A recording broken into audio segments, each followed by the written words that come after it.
네, 안녕하십니까. 추영규 선생님입니다. 네, 오늘은 이제 적분의 첫 단원인 이제 넓이와 거리에 대해서 배울 건데요. 부정적분에 대한 그 적분에 대한 정확한 정의는요, 아마 다음 시간부터 배우게 될 것이고, 우리가 오늘은 무엇을 공부할 거냐면 적분의 가장 초기가 되고 가장 기초가 되는 넓이라는 것을 먼저 보게 될 겁니다. 우리가 그러면 넓이라는 것은 무엇이 되냐면 우리가 2차원 공간에서 보게 되면요, 이게 y가 될 것이고 이게 x가 되겠죠. 그랬을 때 임의의 y는 fx한 식을 이렇게 잡았다고 쳤을 때 우리가 x축과 둘러싸고 있는 넓이를 여기서부터 해서 여기까지 있는 이 곡선의 넓이가 바로 우리가 원하는 넓이죠.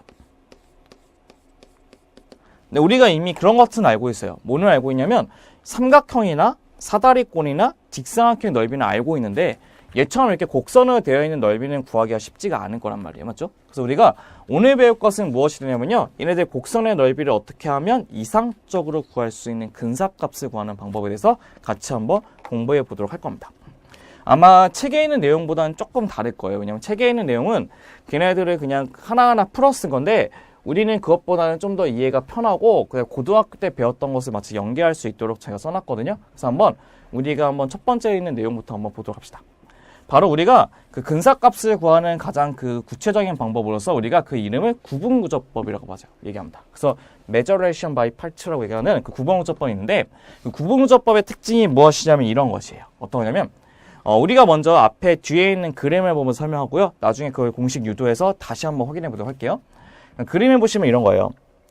첫 번째는 이 빨간색의 선이에요. 빨간색인 선, 여기 빨간색 선을 다시 한번 그리면 이렇게 그어떠 있어요. 이 빨간색 선을요. 이 빨간색의 선이 바로 뭐냐면 y는 fx가 되는 거예요. y는 fx라고 얘기할 수 있는데 y는 fx라고 잡았을 때 그 곡선의 넓이를 좀 어떻게 하면 정확하게 구할 수 있는지 보려고 했더니 걔네들을 정확하게 구하기 위해서 어떻게 할 거냐면 얘처럼 이게 n등분으로 쪼갤 겁니다. x를. 그러니까 여기서 a서부터 b까지 있는 그 구간을요. 정확히 n등분으로 쪼갤 겁니다. n등분을 쪼갤까요? 그 n등분을 쪼개게 되면 거기서 높이를 앞으로 잡냐? 뒤로 잡냐에 따라서 앞으로 잡게 되면 이렇게 되겠죠? 앞으로 잡게 되면 이런 식으로 이렇게 사각형 하나 만들어질 것이고 얘도 이런 식으로 사각형이 만들어질 것이고 이렇게 사각형이 이렇게 만들어질 것이고 얘도 사각형이 만들어질 것이고 한번 이렇게 만들어 볼게요. 이렇게 만들어지고요. 그다음에 이렇게 만들어지고요. 그다음에 이렇게 만들어지고요. 얘도 이렇게 만들어지죠. 이렇게 만들어진다는 것을 알 수 있죠. 이렇게 앞으로 쪼갰을 때 이 노란색에 대한 사각형이 나오게 될 것인데요. 얘네들의 그러면 그 곡선하고 있는 오차는 요만큼씩 꽤 많이 나올 거예요. 맞죠? 오차가 꽤 많이 나오는 것을 알 수 있죠. 맞죠?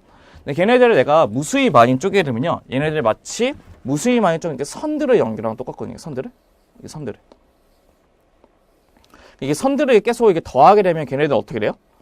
마치 오차가 없이 처음부터 끝까지 다 더했을 때 크게 오차가 안 생기겠죠. 그렇게 많이.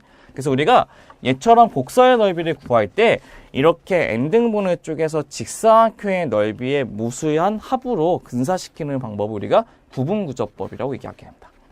그럼 구분구조법을 구하기 위해서 우리가 어떻게 할 거냐면요.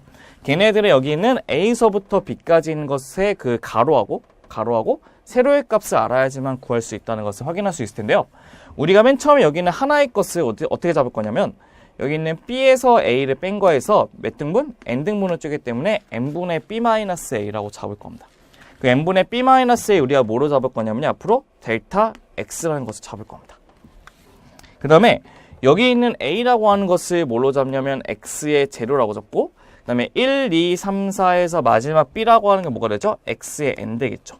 저는 x의 n-1 되겠고 그래서 이거를 알았다고 쳤을 때 걔네들 이제 직사각형의 넓이를 어떻게 하면 근사시킬 수 있는지 먼저 한번 봐보도록 할게요.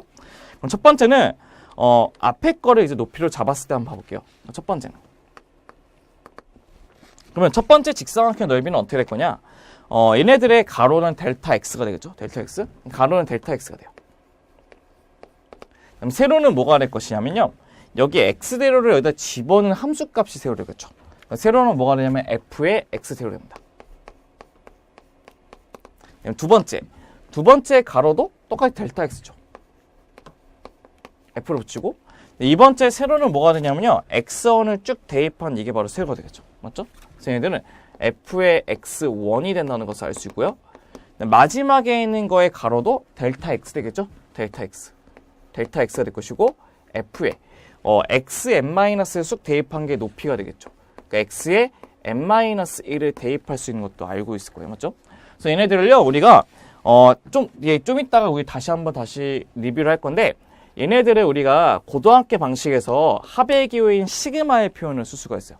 시그마의 표현은 0부터 n-1이기 때문에 시그마를 어떻게 쓸 거냐면 k가 0부터 n-1까지 델타 x를 곱해시고 f의 x의 k라고 쓰셔도 되고요. 이게 좀 귀찮아서 1부터 쓰고 싶다. 그럼 이렇게 써도 돼요. 시그마의 k가 1부터 개수는 맞춰서 n까지 델타 x의 f에 어떻게 쓰냐면 x에다가 1을 집어넣었을 때 0이 돼야 되니까 k-1로 이렇게 표현할 수 있는 게 얘네들이 같이 동일한 표현일 거예요. 근데 여기까지 쓰면 우리가 오차가 굉장히 많을 수가 있기 때문에 그 앞에다가 이제 뭐를 붙인다고요? 그렇죠. 리미테이션을 붙이는 거죠. 리미트.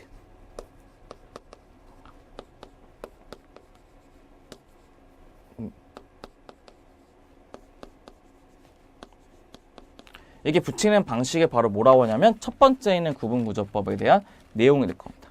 그럼 이제 다시 한번 지우고요. 이번에는 뭐로 할 거냐? 노란색을 좀 지우고 볼 건데, 우리가 이번에는 뒤에 것을 이제 높이로 잡았을 때 어떻게 될 것인지 한번 봐볼게요. 지우고 한번 봐볼게요. 이번에는 뒤에 걸 높이로 잡게 되면 첫 번째 있는 거 이렇게 잡을 수 있어요. 첫 번째는 어떻게 하냐면, 첫 번째 있는 거 델타 x는 똑같죠. 가로 델타 x는 똑같고, 이번에 세로가 뭐가 되냐면요, x0가 아니고 x1이 세로가 되죠. 맞죠? 그래서 세로는 f의 x1이 될 것이고, 플러스 델타 x에 두 번째는 뭐가 되냐면 x2를 대입한 게 높이가 되죠. 맞죠? 그래서 f의 x2가 돼요. 마지막도 델타 x가 되고요. 높이는 이번에 xn을 대입한 게 높이가 되죠. 그래서 f의 xn이 될 거예요.